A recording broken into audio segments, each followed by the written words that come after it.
ایک نمائش ہے آپ کی مصور نواز شخصیت کا۔ اس سرپرستی میں آپ کا ایک خاص مقصد چھپا ہوا ہے۔ تجمل کیا کہہ رہے ہو تم؟ اختر آپ مجھے نواز رہے تھے، آپ مجھے سب کچھ دے رہے تھے، مگر ایک خاص مقصد کی خاطر، اور مقصد یہ تھا کہ آپ سوسائٹی کو بتانا چاہتے تھے کہ دیکھو میں کتنا اچھا ہوں۔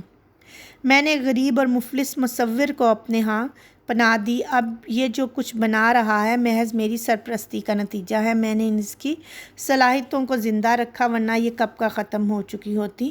جس طرح بڑی بڑی دکانوں کے دروازوں پر انسانی پیکروں کو نہایت خوبصورت اور شفاف لباس پہنا کر الماریوں کے اندر سجا دیتے ہیں تاکہ لوگ ان حسین و جمیل مجسموں کو دیکھ کر دکانداروں کے اعلیٰ ذوق اور ان کی شان و شوکت سے مرغوب ہو جائیں، اس طرح آپ بھی اپنی امیری اور اپنی شخصیت کی نمائش کے لیے میری ذات اور میرے فن کو استعمال کر رہے ہیں۔ تجمل غصے سے، یہ جھوٹ ہے، سراسر جھوٹ ہے اختر، اور آپ کہہ بھی کیا سکتے ہیں، مگر بلند آواز سے حقیقت نہیں بدل سکتی۔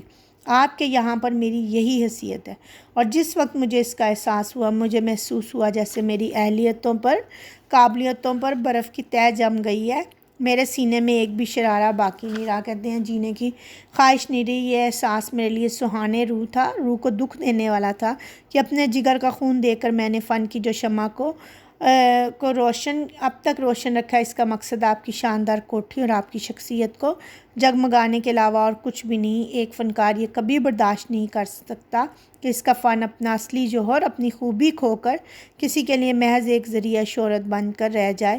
انہی دنوں مجھے ایک ہم پیشہ دوست مل گیا جو بددستور غربت کی چکی میں پس رہا تھا۔ میں نے اسے اپنی ذہنی کیفیت بتائی اور التجا کی کہ مجھے اپنے ہاں رہنے کی اجازت دے۔ یہ سن کر اس نے کہا، دیکھو اگر تم آج کل تصویریں نہیں بنا سکتے تو کوئی حرج نہیں، تمہارے لیے میں تصویریں بناتا رہوں گا، اور تم مجھے اتنے پیسے دے دیا کرو کہ میں اور میرا خاندان عزت اور آبرو کے ساتھ زندہ رہ سکیں۔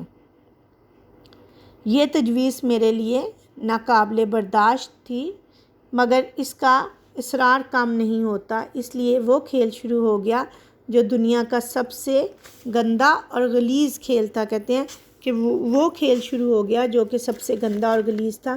مجھے یہاں روپے حاصل کرنے میں کوئی دقت نہیں تھی، پیش نہیں آتی تھی۔ یہ روپے میں اسے دے دیتا اور وہ مجھے تصویریں دے دیتا۔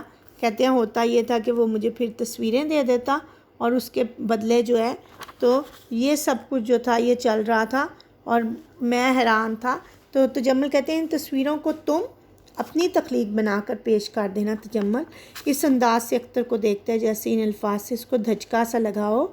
تم مجھے دھوکہ دیتے رہے ہو اب تک۔ اختر دھوکہ یا کچھ اور؟ بہرحال واقعہ یہ ہے کہ نیازی کو وقتاً فوقتاً سکے روپے ملتے رہے، اور مجھے بنی بنائی تصویریں اور آپ کو فن کی قدر و افزائی اور مصور نوازی کے لیے سوسائٹی میں عزت و احترام۔ تجمل میں کبھی سوچ بھی نہیں سکتا تھا کہ تم اتنی پست سطح پر اتر سکتے ہو، کہتے ہیں اتنے گھٹیا کام کرو گے۔ اختر میں نے خود کبھی نہیں سوچا تھا، لیکن اس سطح پر اترنے کے لیے مجبور تھا۔ نیازی نے مجھے کئی تصویریں دیں۔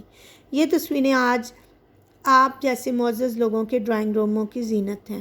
وہ پہلے کی طرح مفلس نہیں تھا، وہ اپنی بہن کی شادی کر چکا ہے، اسے روٹی اور کپڑے کی بھی تکلیف نہیں، اب مالک مکان بھی اسے پریشان نہیں کرتا، مگر میں جانتا ہوں کہ اس کی دل کی کیا کیفیت ہے۔ اپنی اولاد کو چند سکوں کی عوض دوسرے کو سونپ دینا ایک ایسا تکلیف دہ واقعہ ہے جس کا اندازہ آپ نہیں لگا سکتے۔ آج جب اس نے سنا ہوگا کہ اس کی بنائی ہوئی تصویر اول انعام کی مستحق قرار پائی ہے تو اس کی کیا حالت ہوئی ہوگی، وہ کیا سوچے گا۔ میں اس تصور ہی سے کام جاتا ہوں۔ تجمل تو اب تک تم نے ہمیں دھوکے میں رکھا، اپنی نالائکی چھپاتے رہے، میں نے اتنی آسائشیں بیکار مہیا کی۔ اختر آپ ان کی قیمت وصول کر چکے ہیں، ہمیشہ کی طرح اس سودے میں آپ ہی کو فائدہ ہوا ہے۔ تجمل اس قدر فریب دینے کے بعد اپنے محسن کو جلی کٹی سناتے تمہیں شرم نہیں آتی؟ تجمل اس قدر اختر مجھے شرم کیوں آئے گی؟ شرم تو آپ لوگوں کو آنی چاہیے جو بلندیوں پر پہنچنے کے لیے ہزاروں انسانوں کو اپنی سیڑھی بنا لیتے ہیں، جو ایک فنکار کی سرپرستی بھی کرتے ہیں تو اپنے مطلب کے لیے۔ تجمل اپنے گریبان میں منہ ڈال کر دیکھو تم کیا ہو، احسان فراموش، چور، مجرم۔ اختر میں سب کچھ ہوں، مگر تم کیا ہو یہ بھی تو کہو۔ تجمل میں اور ہاں تم بتاؤ، خاموش کیوں ہو، بتاتے کیوں نہیں؟ دوسروں کے جرم دیکھ لیتے ہو، دوسروں کو مجرم کہتے ہو، مگر اپنے متعلق کچھ نہیں کہتے۔ بتاؤ کون ہو تم؟ رؤف آتا ہے۔ دونوں خاموش ہو جاتے ہیں۔ وہ خبر بالکل درست ہے جناب، پہلا انعام اختر صاحب ہی کو ملا ہے۔ یہ رہا اخبار۔ بغل سے اخبار نکالتا ہے اور آپ دونوں کو اس حالت میں دیکھ کر حیران ہو جاتے۔ تجمل تم جاؤ اس وقت۔ رؤف بہتر جناب۔ رؤف دروازے کی طرف جانے لگتا ہے، پھر ٹھہر جاتا ہے۔ او یاد آ گیا مسٹر اختر، آپ کا کوئی واقف کا رستے میں ملا تھا، اس نے ایک پیغام دیا ہے آپ کے نام۔ آپ کا کوئی مصور دوست تھا نیازی اختر؟ ہاں، کیا ہوا اسے جلدی بتاؤ۔ رؤف افسوس، آج صبح اس نے خودکشی کر لی۔ خودکشی؟ رؤف جی، ہسپتال جانے سے پہلے مر چکا تھا۔ اختر تجمل سے، سنا تم نے؟ ابھی پوچھ رہے تھے میں کیا ہوں، اب تو تمہیں معلوم ہو گیا تم کیا ہو، تم قاتل ہو، یہ قتل تم نے کیا ہے۔ تجمل غصے سے گرج کر، بکواس بند کرو۔ اختر قانون تمہیں کچھ نہیں کہے گا، مگر انسانیت کی نظر میں تم قاتل ہو۔ تم نے 2 قتل کیے، ایک مصور کے فن کو موت کے گھاٹ اتارا ہے اور دوسرے مصور کی جان لی ہے۔ یہ قتل نہیں تو اور کیا ہے؟ اور قتل کیا ہوتا ہے؟